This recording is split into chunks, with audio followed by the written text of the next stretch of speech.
Hallelujah. Praise the Lord. Yele tua. Hallelujah. Praise the name of the Lord. Tātou te tālo. Mātou vi iela wa oelo mātou wa tua lelei.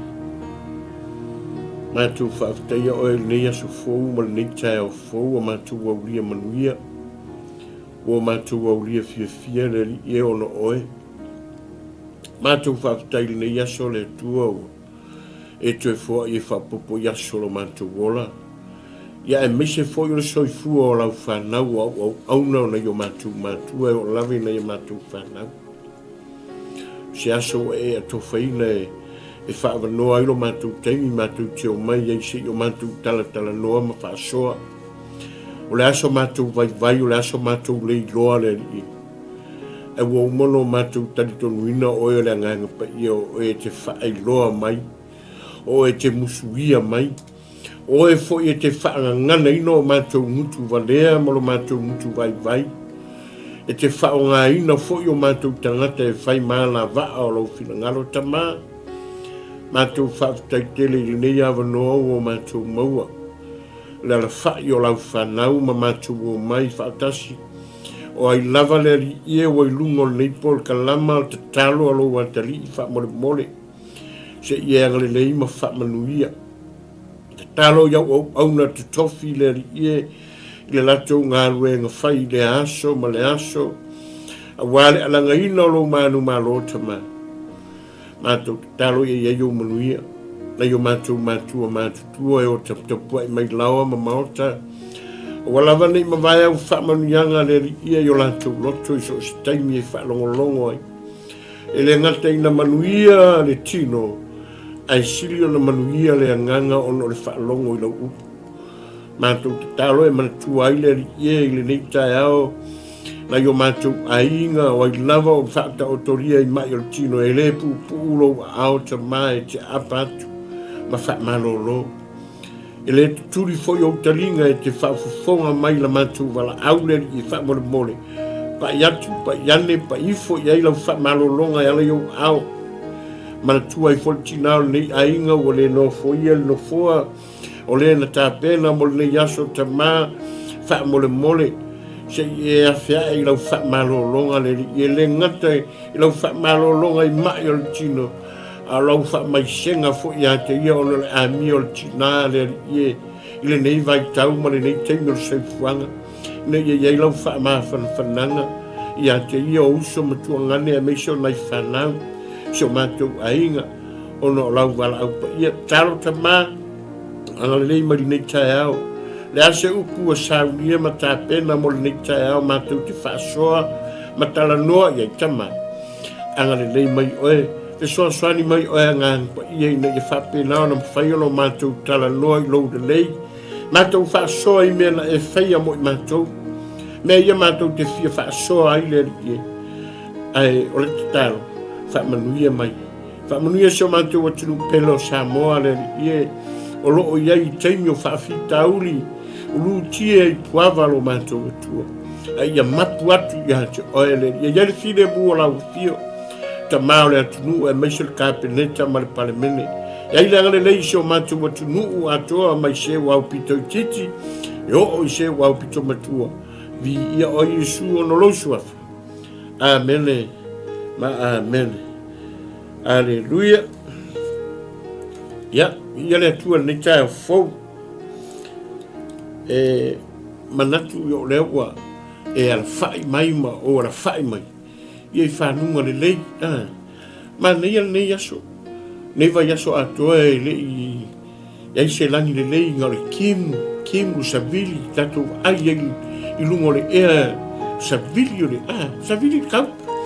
Ma o le foi mea wa ia fa malulu foi a foi e fa fonga manita e fa leo le leo ia o leo fa ko ria i mai o tino fulu pesi fulu amene ia me foi le sangatu le sunga fa tolu ia me foi sunga ia fiu ia so ma le ki o la o ke fa mai ia me tel que o pisia si fa pe o so fa o ma fa ma ia o vai tau ka ko ia o kenyo fulu me la lea o e whaafonga mai foi mata ma le nei tau ia mau mai fu nei live anga le le tua fa manuia le tua ai kau ku nga ma oe ia so ofu le lei fai le lo la ia fai le lo so kalkeni ia pa fa ro fa fo le la mai fai le ma fu sua ma fa mau ia ai la mari pung ia sa vili le kau so mai ke ro ma ngai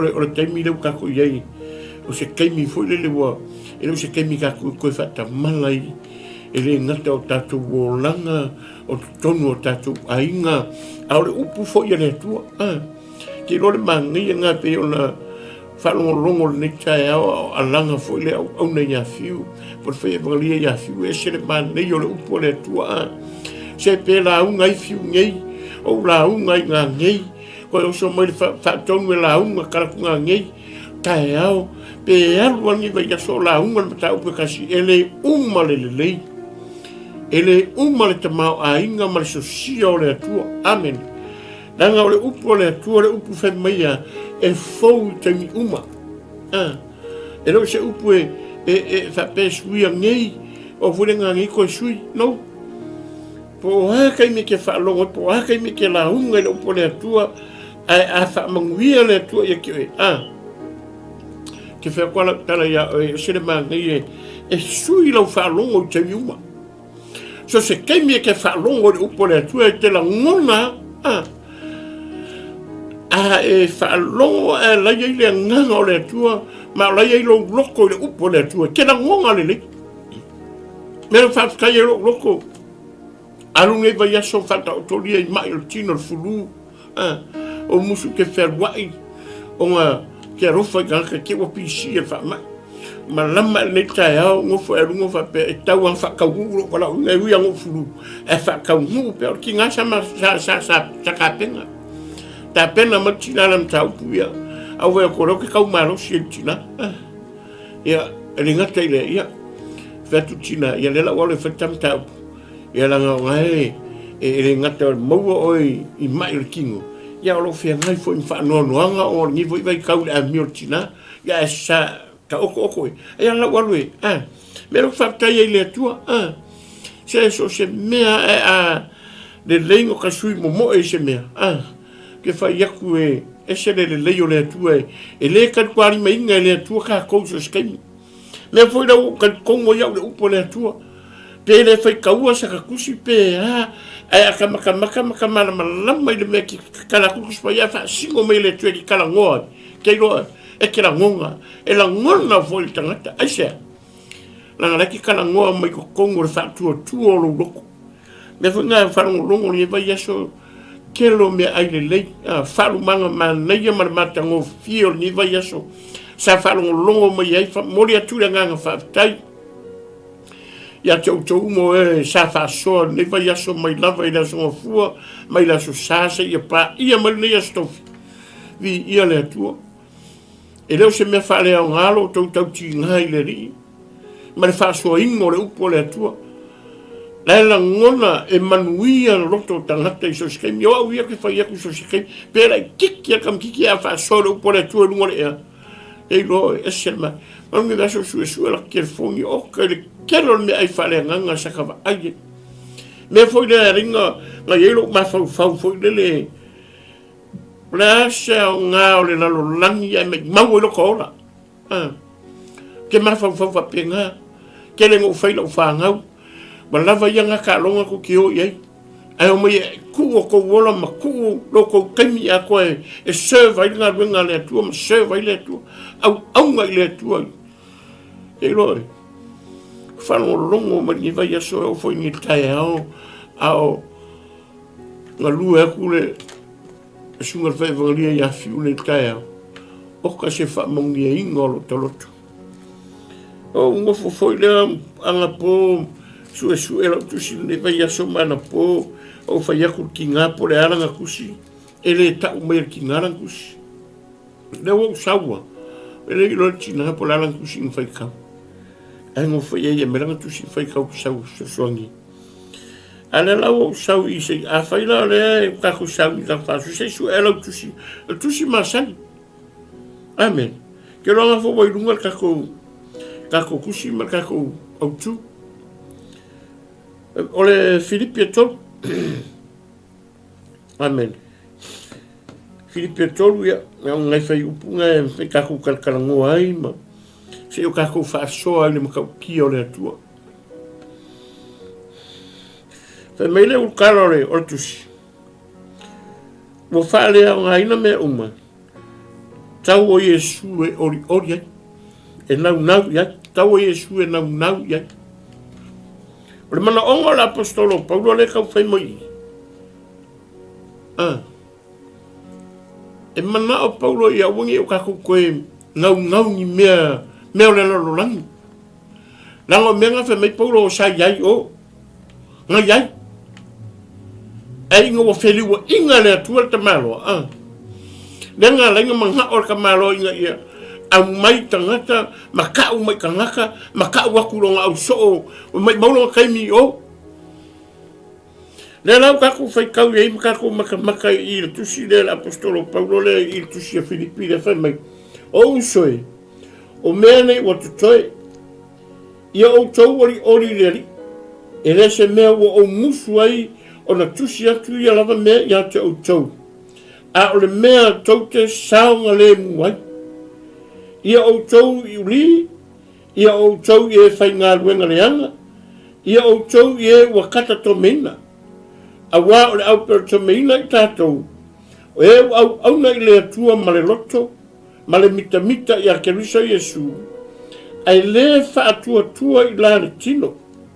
A ua ia te hau fo i le wha atua i la le tino, a wā a whai e manatu se tasi o ia te ia, le whaatuatuanga i la le tino, e tele mea whaapea i a tea. Na peri to meina i le pōwalu, o le aingo Israel, o le tu aingo Peniamina, o le e Peru, o le sa e Peru, o ia, o la le tu la fono, o le Farasaiwa. Amen. I ele li. E lo e le maa ngai o le, o kusini.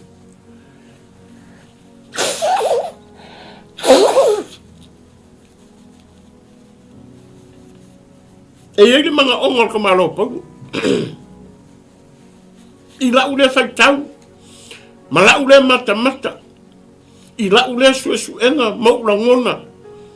Amene. E fe soangi me ele mana o le nganga pa ia tau telo teimio ke fai kau o i se mea. Le mana onga la lor ka malo le fe me ei. Mai sa umanga kue awangi kau akua.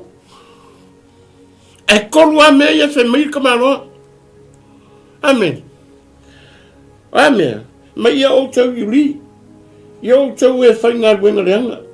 Ia o tau e kata to meina. Amen. A whamena mo whai mo mua. O soe. O mea nei watu toe.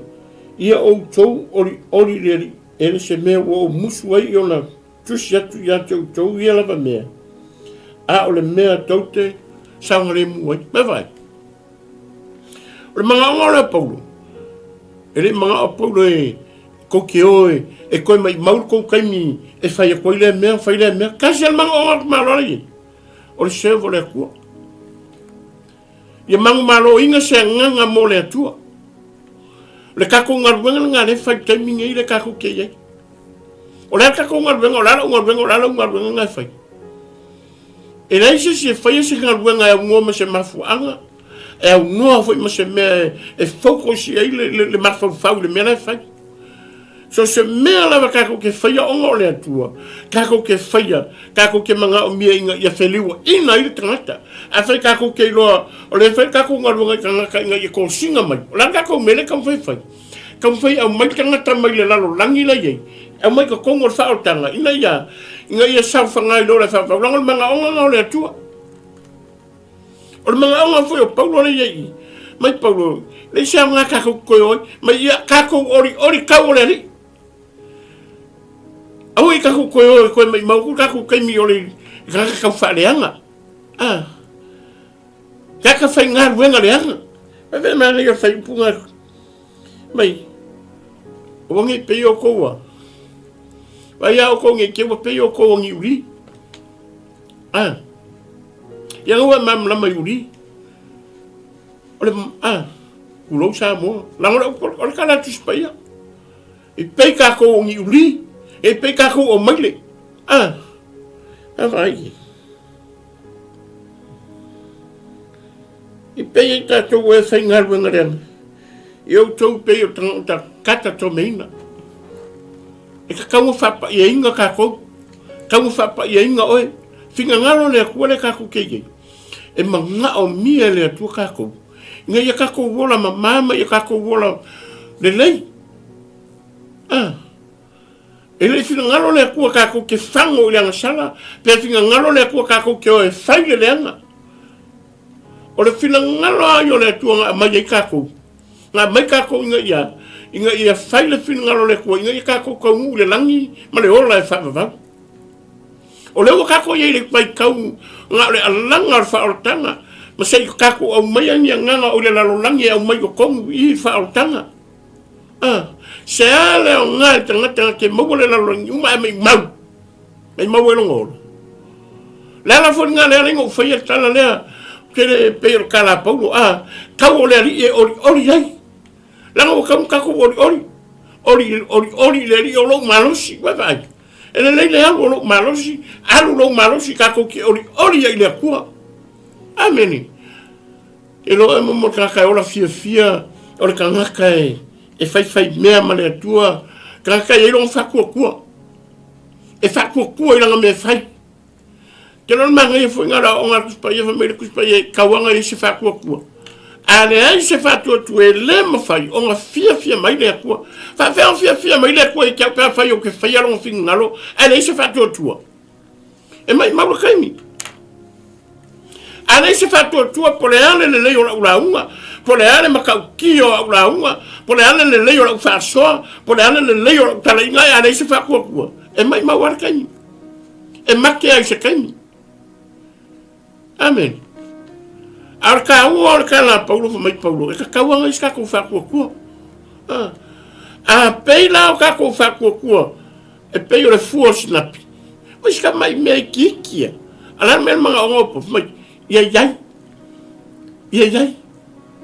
amene te lo re kai me kialu e fa singa runga po la kai me kialu e fa se fa malo longa mai e ke le al fuanga oi e ke ruo malenga pa ia la we ir fa tuanga ya ke kar kongu lo fa ko e malo lo ma e manguia le mai e tau tala tangata me fa nga rengo fia wi ni fa ka o ke ia amen ka wo yo lo la ma ile tu ka wo lo la le lei amen o alu nga po manga fio fa longo le fa longo Samoa lo watinu pele se el kemio kako fela mai lunga elo se kemi kako ko ngofo ai elo se kemi kako ko fa kako kele fa kamala au yo kako ko fa kamala elo se kemi kako ko fa kamala il kemi aisha wa kako va ina makau ki or fili male la langi no il kemi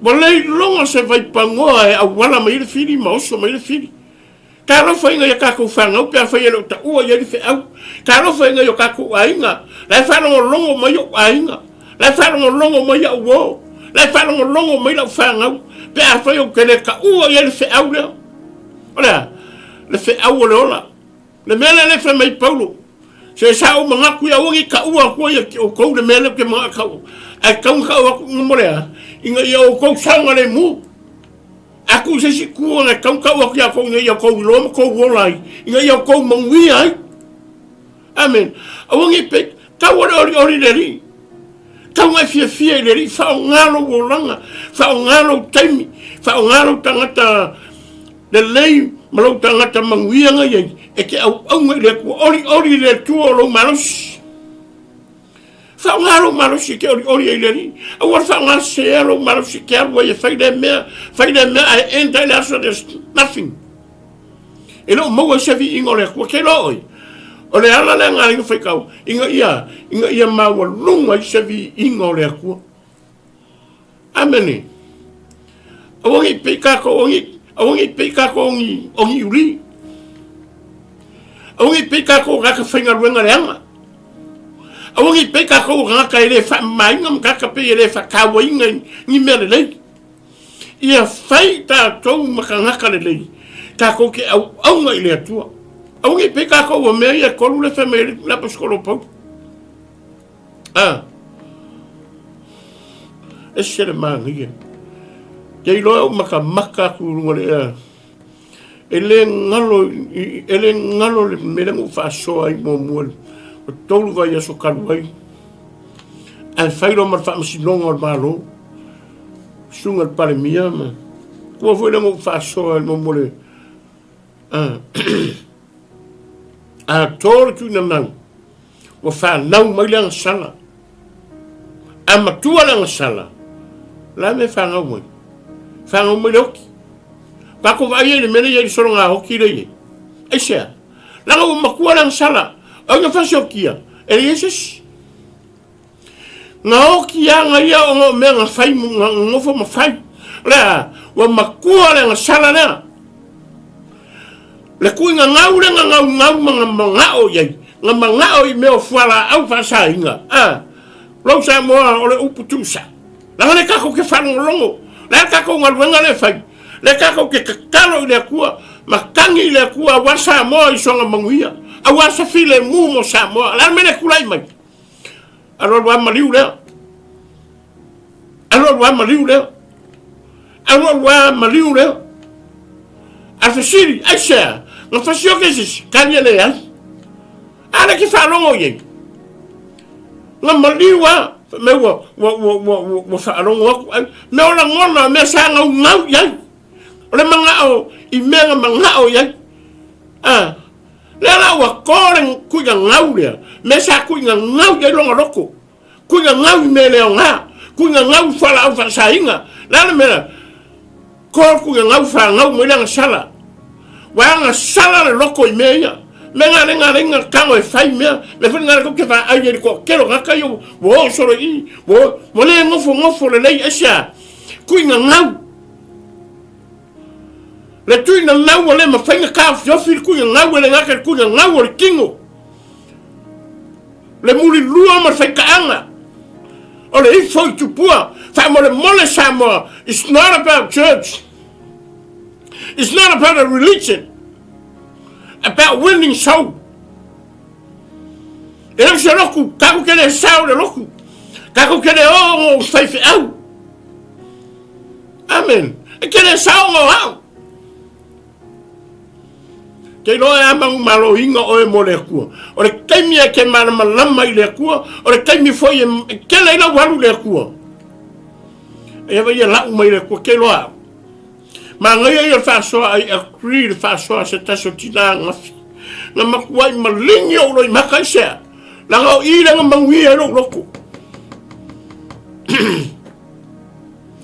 Nga whawhenga e whaolainga. Nga e whawhenga e whaolainga. Whawhenga e aunga e maua le atua. How? Nga whawhenga e iloa le atua. La ia siso kako nga whanga ngau mai kongo kapua inga ngai mare loku ngai o Pentecost. Banga kako whangau yang whangau mai kanyo kako. Le whangau mai o kako kongo whaotanga. O la konga le whangau kongo I le Pentecost. Au kako matutua.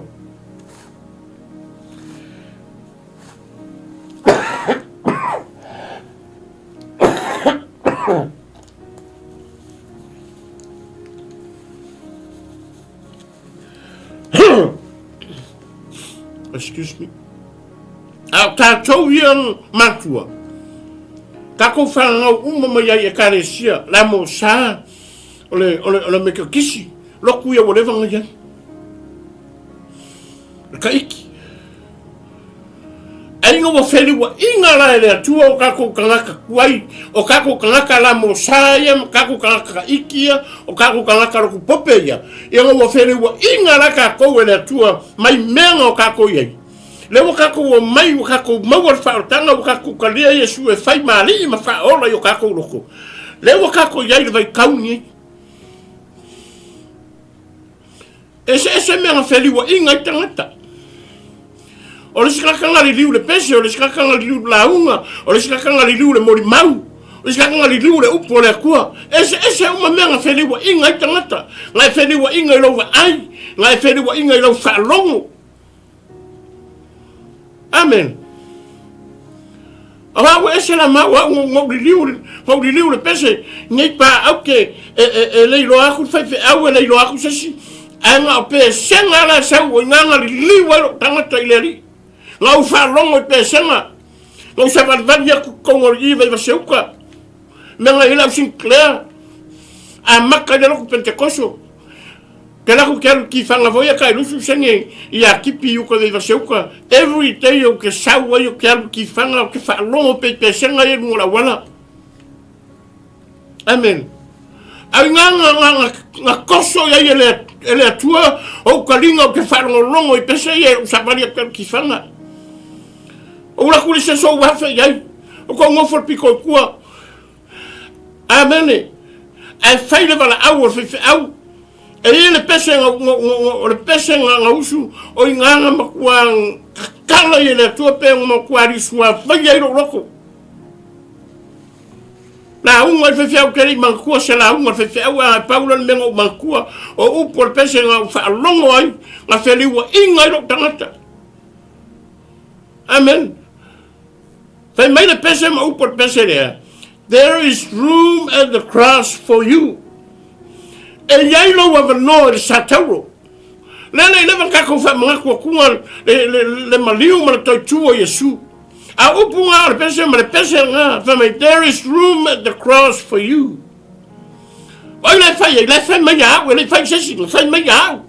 La nga pese ma le pese ya. Keri fa yaku kakanga mao, keri fa yaku se sora uloku, o uloku pese mai no. Lo fai fa yero loko, o uloku pese le pese. Fa mai la upo pese, there is room at the cross for kero ngo kokuri lan. O inga ngo kalia Yesu e fai mo ori mo fa ora. Val se fulu. Amen. Val se fulu ngo usu e pese le ngo ngonga le upo pese. Fa mai upo pese ya, pese mai pese mai tito e yai lo wa vango e sa tauro. Me nga ngo makoi fa ka wa ile va yasore nga umangei. Fa ka yo onga, fa yo onga sa mako mafuka il campagne me uma fa nga onga ya fimo upo re tua amen.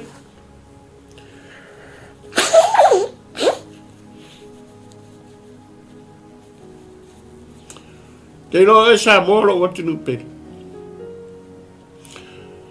A o nga feli wa inga e le anganga pa ia o le tua tangata.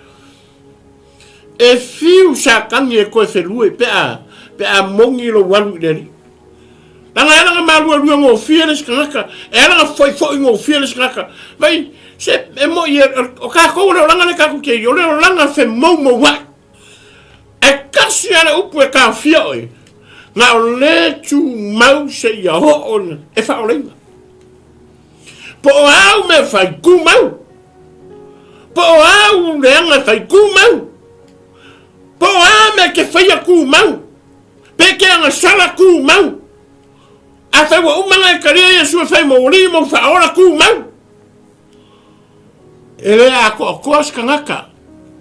A le e wha a ko ko hafu e se whai au se takata. E le wha ko ko hafu e se si. Ngā re pau ana o le mea ke wha ko ko tangata. Ngā re upo le atua. E la unga pea, a kalia lo loko. Nena ka unga e kana kusi. Na o le tu mau se ia ho o ngata anga, e wha o lai. Mai ala ngā kai mi o marikemi. E le ima whai e se sinko spia o ke abu se sinko. Pe o ke wherua lua ia le vānea, a o le ane me le whai. Ku mau ai. Leo ke ku mau le tu, kero ku mau se karkongunga, kero ku mau se loku. Lao e le vea o le loku se le ona wha mau. O ke le ku mau se loku. A o ke ku mau le tu. Menga le mangai le mahu. Va o wha o tanga. Langa le ia se si menga le inga o i. Ai sea. o le whaolatanga na tā pena ma saunia Iesu moai. Mo oe ma. Le vaa lea. Le tangata lea. O ia lea ngai a kāpenga, le whaolatanga e kasi ai awhi. Mo oe ma. A whai pui langa ke whawhifonga mai mai ke au le lewa lenga iei. God's time. E sau le atua ilonga keiminga ke whaongāgaka. Kei loa o la ule ka kingonga ma la ule tala e whai. A mele i loa le mako ainga i o uso mga i o ko whawhinga o uskaka vai. Ma o uskaka mai. Amen. O uskaka e mai o le mako ainga nga whai au mawha manuyanga e le atua i kongo so ai. Amen. Glory to God. Kei loa o la ule ta talo i le atua. Amen. Po fele loku loku ai. Fe menga ke pungo ai. Fe menga kalu ke ngalu ai. Ia e loa e ia le ola e fa va. Ele fa penga lo walu le loku. La unga me fe awa ke lo mala malama. E ka awa fo lo walu loku ai e malama la menga fai. Awan mai mawar kai me fa ve la fa sa ke lo mala malama. Ia e mala malama le mena ke nga ia. Ia e malama sa moa a whai whore whanau longo mero ainga i o uso mo kua whawhinge pe ia o whai aku. Ia e malama i lau nenga whai. Amen. Awangi e ngofo pongi sai lalo whaifi au masang kalka inga. Ia e ngofo i lalo whaifi au e malama i le me ke alu anga iai. Ma whai sau whiwhiringa e maua le ola maua le whaifua. O kako makukua. Amen. Ele ver kako makukua e ku e lava ngoa e kaunga whai lava ngoa. There is room at the cross for you. La yeilo lava ngoa le satauro.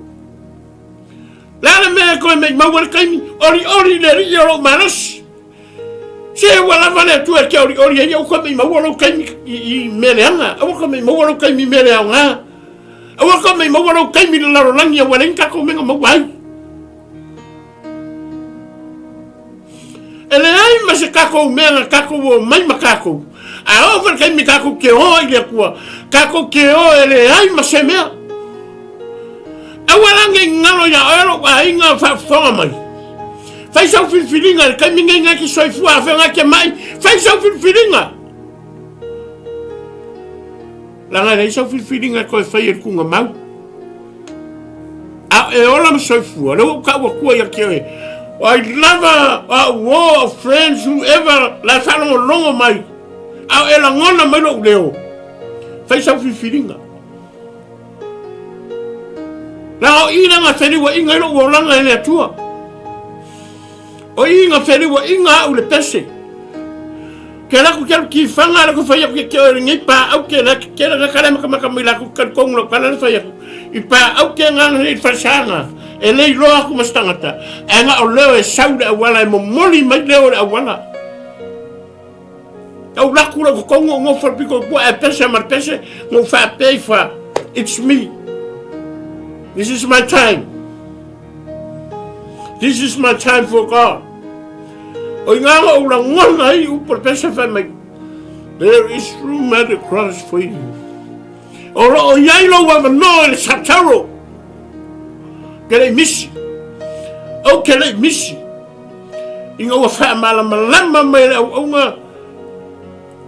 Le upu. E yailo wa no. E yailo kai. E lo. Wha malama mai ke au wala wha tanga. E lo kangi le tua wha le tua. This is my time for you. Amen. Nei. Orok taimira.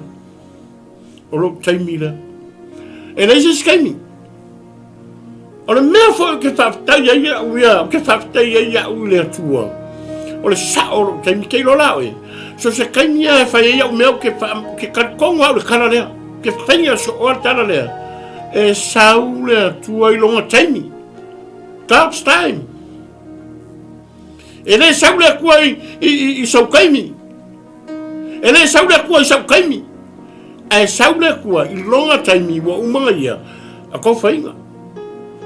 angale saula le tua longa kaimi mo au ma sa ora kaimi o yai o ke le fapengi mika mai la o ma fua mai o le taiminga e o mai kaimi mo leva ngo loku mo leva ngo ko kongo fautanga ale kwa fa nga wele tua ngeia ma fa kamilo milo mai e yai longa ma fua nga o menga ngo so fa vali ma fa kamilo milo ke lo e se lo fie kaimi I serve my God with nothing.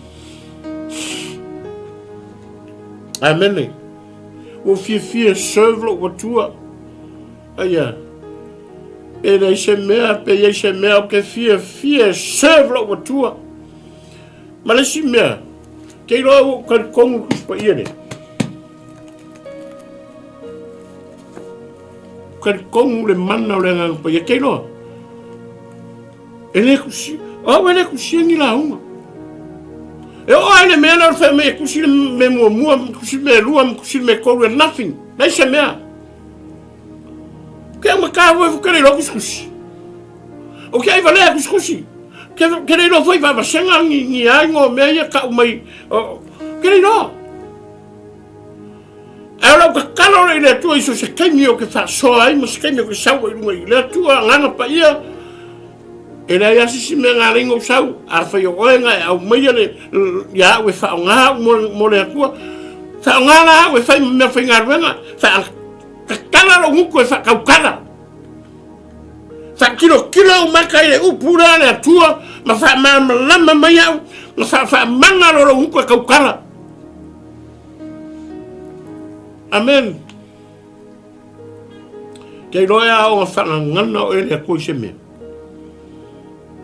ina ngona e tangata. Awa whakaukala o ele atua I se mea ina ngona e tangata. Aisea. Nanga rai ke ola hai. Rai ke ola hai, ke ola whamainga, ke ola whapaiinga, sa ka kou le lalo langi uma. Sa ka kou whaia le lea, sa ka kou whaia le parpala, sa ka kou whaia le poula, sa ka kou whaia le makaiku. Winga le anga umang kako feia. Aya. Ingo o kako o ese mi mamenga per kala paulo. Nga o fia lo le tu. O kia ia lo me lalang. Ai o fo I mai le serve le tu. Faf kaya paulo. Me ia lenga manga o kamalo e ka umai. Me kamalo sa ule manga o ka wa. Anga uroa me ko ke saunga ni muai. Me ko ke olai. Me ko ke sawa vari ai. Me ko ke mangui ai. Lan mena kupu Samoa. Waleva nga kor kuinga ngau. A feo ai. A feo ngai ke ola kuinga ngau. Ngai kuinga ngau lo roko I mea laro langi. Ngai kuinga ngau lo roko ko ruo riska ngaka. E kuinga ngau le ku ruo riska ngaka. Alu se me kuinga ngau te loe e kai mi fa ngau e ko kuinga ngau nga fa ngau mai dole fa ngau mai ile nga sala lo loko ka fa kingo me nga po ame ke nga o yai. Amen.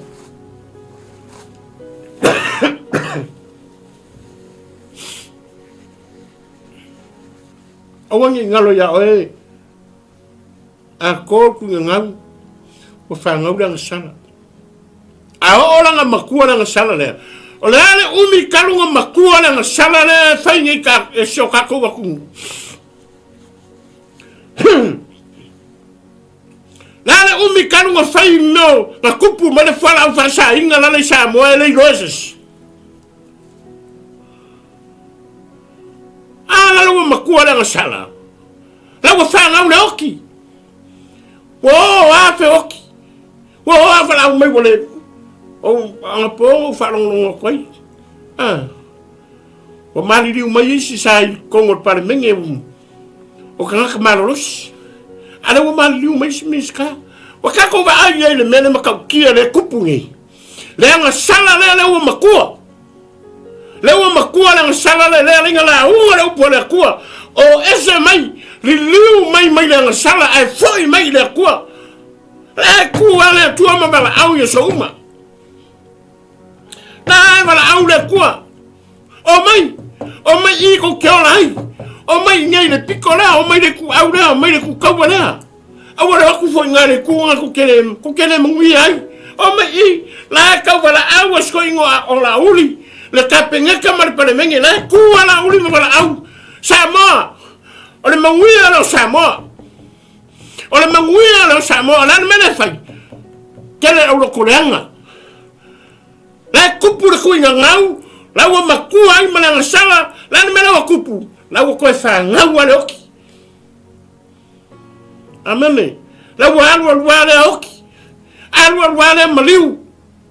Aisha. La ngora sala le wa makua. La kama imea nga fa pele pele. Ma fa pele pele. Ma fa pele pele. La wa kupu. Wa makua. Wa kera kausanga. Wa fia kausanga. Afe wa fa kausanga nga fai ma yei le melea. Le la wa fa ngau mai. Amene. Kako vai foi aí kako isi kama mele la wa isi kuinga ngau la wa amaka kupu ai. La wa amaka ngamawa. Ale ai vala awa ku Yesu. Kia Yesu menga fa magla la loko. Ai o mai. Ele popole. Ele kia Yesu. Amen. A fai o lenga whakamilo a ele atua longa ngu le whaasi 𝚜𝚘𝚎𝚅. Fai le koe a mose aru mai. Aru a mose o mai. Whaasi 𝚜𝚘𝚎 whakamilo milo ai. Ngake alana mai, ngake ngofo mai, ngake maka mai, oe ke mana malama mai le kala. Alo ke kango e kau whamakala, kala aku pe sao whamakala. Amen. Lingai fasa 𝚜𝚘𝚎 lo se mele kiki fasa 𝚜𝚘𝚎. Aya. Nga whaka milo isa o le taimi ale atua. A penga umana mena wengi kako Samoa. Le nga whaka milo lava. Whaka milo e mo ia sa kau vesi mai. Ala lava ia le taimi ale atua. Sei whaka milo pea. Sei whaka milo pea. Le anga sala lele. Le kuinga ngau lele. Ma vai. A kor kuinga ngau o whanga mai anga sala. A makua anga sala lele me whangau mai. A lele la whangau mai oki. Sa moro o tunu pene. O le upo le kua mo. O le upo le kua mo au. Kako wo ese mai ai. Foi mai ai le kua. Manga lengo foi a kua ela na fa pe loto tangata ela na fa pe iska kana sa langa sel mera wa ave kuspa ya kuwa. Amen. La mera ave fora upole kua ku sami wa ave upole kua ku no amor sami ena mai upole kua ri ame ku no amor sami nga mai upole kua ku no loko ala un ku no loko. Menga na ringa suia no ranga tangata isa. Ranga saon menga kua le upole kua. Eva ngana kaka pe faya kua ala faya. Ala ku sami isa ala mena la kupu. Amu. La amu. A faya ku le upole kua ola ia amu. Oh yo ame la le vale ia. Ala le me foi le ro kusi le ro. Ia le faya mo ima fa maungi la tala. Oh, we're going to have a lot of telling you the truth. Akiroi. Wo kari tonu le upure. Wa whaanga na ina ue le tua ma wha marama na mai le tueke.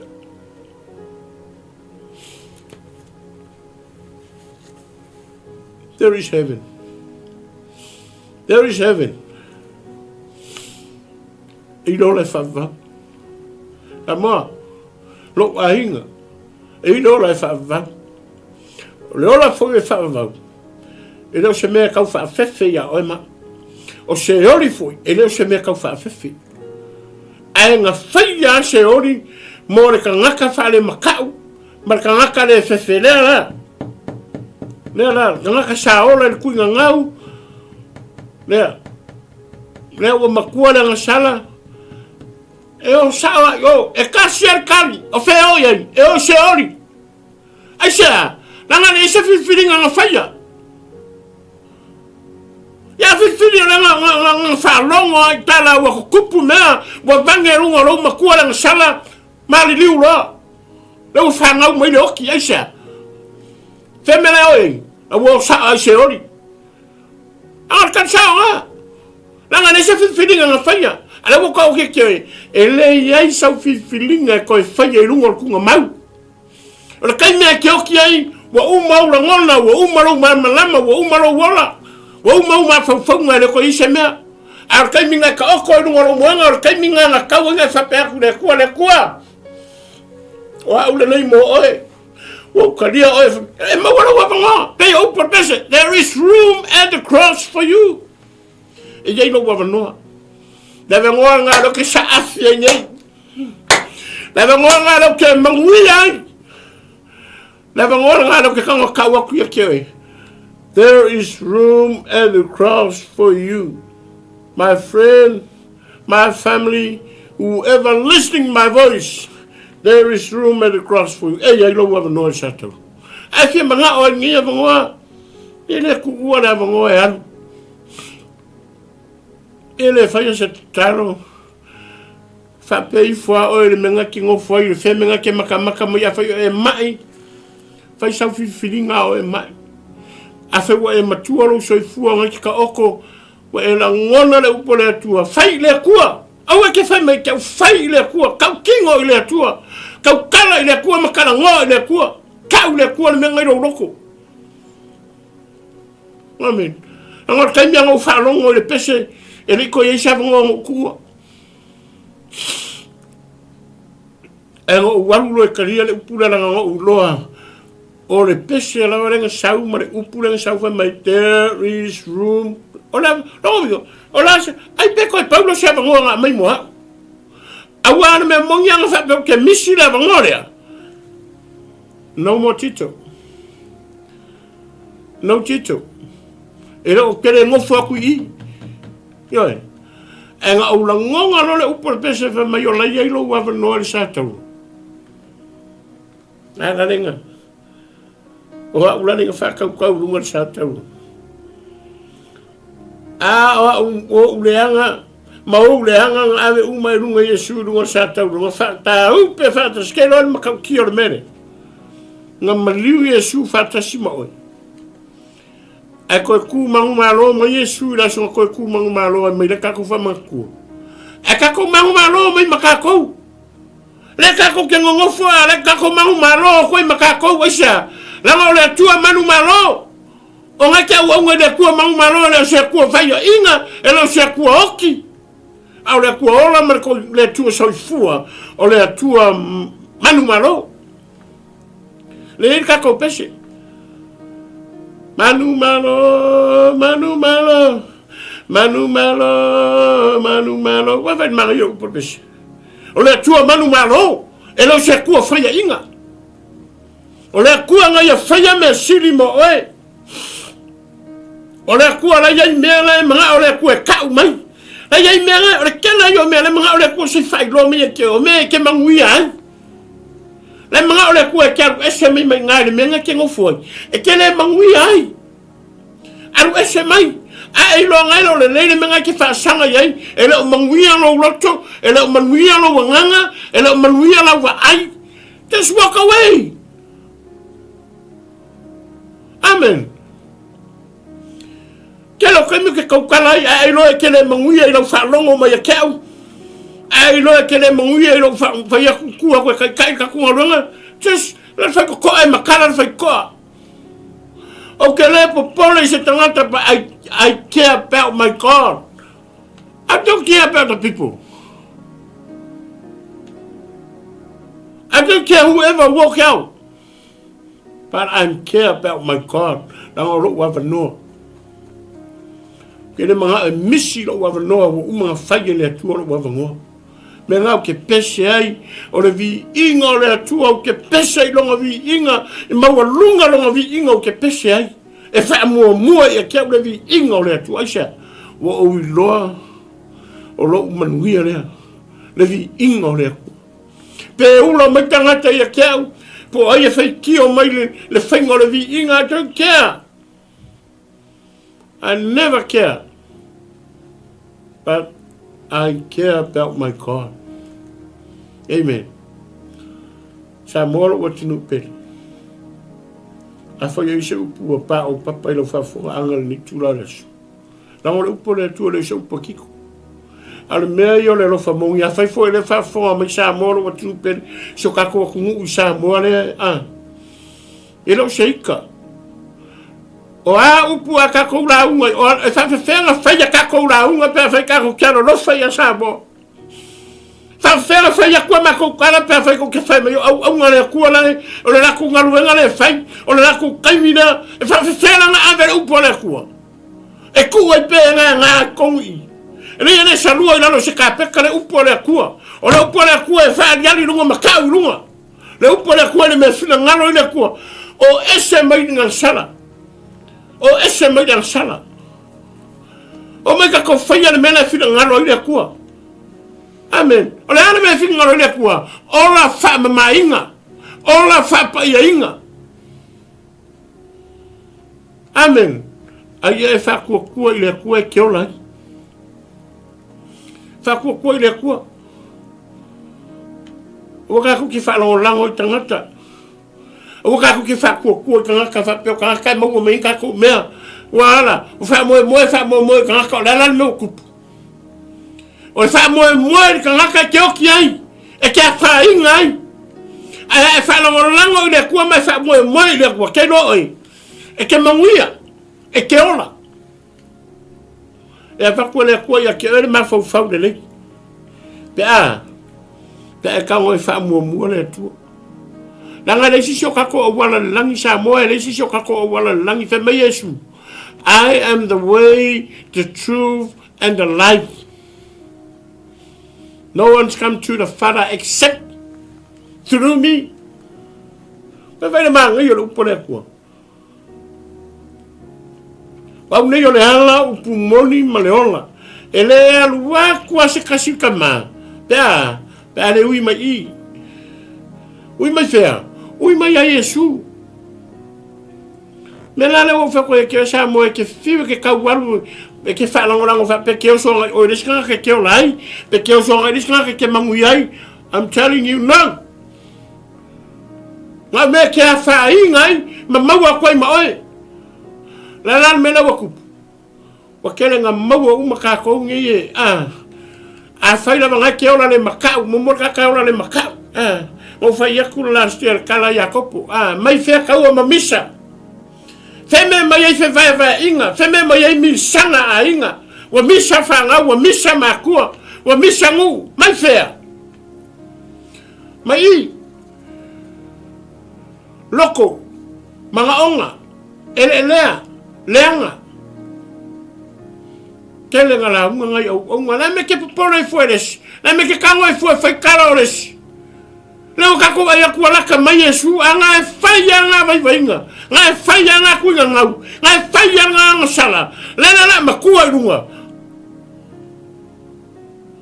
o ese mai o le aso mo o me le tai ao mo o le upu le kua se upe fa fefe oi o le upu le kua o le se upe keika la inga le me ki nga la mo maunga kuspaia. Ora inga me ki nga kere se me ke fia yo me ke kai ai wo ngi ngalo ai kai ai la ya mi kongo la tua e ke mangui ai le upura amen ele au mai ele upura ya o se me ke le ngai amen no me ke mangui ai ma me ke ola le kongi fe mai o le afionga le tua o le sulu yo vai ma le mala malama yo wa fema ya e o ai e o ai e fa tonu ai inga ya poko ai poko ai inga ya ka penga ka wa mai sa ni ka wa mo nga lu nga le leimo a wa le ku le fa kan mai e vai le manga ya la me ya ko fa kamala Samoa, this is your time for God. My friend, this is the time for you, for God. Oh, Wahinga, this is your time for God. I want to pong sa awangi e ngarue mele malama ya e aru e faise mea i roku ngati alo kwai arake malama e kaungu ungo e ke aru yai ai fingalo le ku e ke aru nga fingalo le ku e ke aru lola fa va ka ku sa fa nga uma ora wala le ka ku yai le e va kiki e le sa wala va kele la wala va kele nga kwa ko pe sa va ko kele ko fu mai kon ala wala va iki e kau fa fio fi kon amen longo vinga e sa iringo fiele a wala le a o tangata ke fie manguia atari there is heaven there is hell e ai le ola e ai foi maleoti sa moro wa tu pele o le upuna le tu mo e ma fa manguia mai le tu le tai o Yesu anga le ya tu le tu a fai foi o Yesu mewa wa sasi la se tala wa sasi ya matua tu na amen fai vo la se fale tono la wo God knows everything si le fie le tu me la fata tu ta there tu so se me la va mata te fai ma amata ya to ai fai u fo ya to le tu ola upule na olo fai lo atunu ma lo fai o mato tanga le we feta la ye ne tao la lo upule so pe fa fefe I mato ola upuna o mai mato te ola I manui ai mele le tao a manui so mato atunu o sabo o yo fa fonga mai mamau ma le yala le tua lo iai lo la chou ava noa o iai lo ma chou ava noa le tua mato talo famanuia so mato atu pelo samo o ame o mo tupu mai le ri iai lo file mu tata na la fia sa wala nei na ia saunia le tua so mato atu ia mawalo file mu wala au ia cho e famanuia te tai so mato malo amiela na ona le pale mia marca peneta ia lo file mu ma ia foi la tamai ma ia cho e wante ta ino so matu watu po ave singa le tua po au pu matala tangata le ia to a peretai ia to a pe ia cho e me uma le ia ta ino so matu watu famnuia Samoa famnuia le la langi ia to famnuia ni silo lo matu wa mau manuia ai famnia ia au na tofio fa soa le ia lungo nei por kalame e me se foi ona yalo na fana famnia I wo ma pa anga le ia nei por kalame famnia ona ia mai le wa ver nei por kalame ki liva ilo finangalo tama ma manuia ile la langi a to fa manuia ile nei fale le tua so se tasi e un fale mai nei fale manuia ilo na ai foi se au ratu nei manuia loto la fana mato talo na tia so mato fata wa na tia so mato vai le ai aveo mato tangata manuia ni silerie ono lo upulo mato tua mato talo le la sua foi sulo mato li ma lo mato faola amen ma amen hallelujah hallelujah thank you Father God praise the Lord. Ya, Samoa, o le puna le tua ma po kalamel na le yaso. Le wini a le le tua mfamanuia. O fangia le tua ne va yaso, tatu ta pena tu mo le weekend. Ia le anga le tua lo fafafong. Tatu tu e mafuta foi ma feiloa I le va yaso fong. Pe aulia I le alofa ma le anga le tua. A fai foi wale sa fonga mai o wa lau atu lo swafai lunga I ia le ka kia ka ko ke fongi ia le ma fai te fa la se meri le upole atu mele o to umale wa lungore o por kalame wa lungore ea fa manuia atu le atu lo mai moanga fa manuia lo awa mai fa manuia foi le atu ia fa manianga mau heart whatever you give for me God bless you all so for Hallelujah.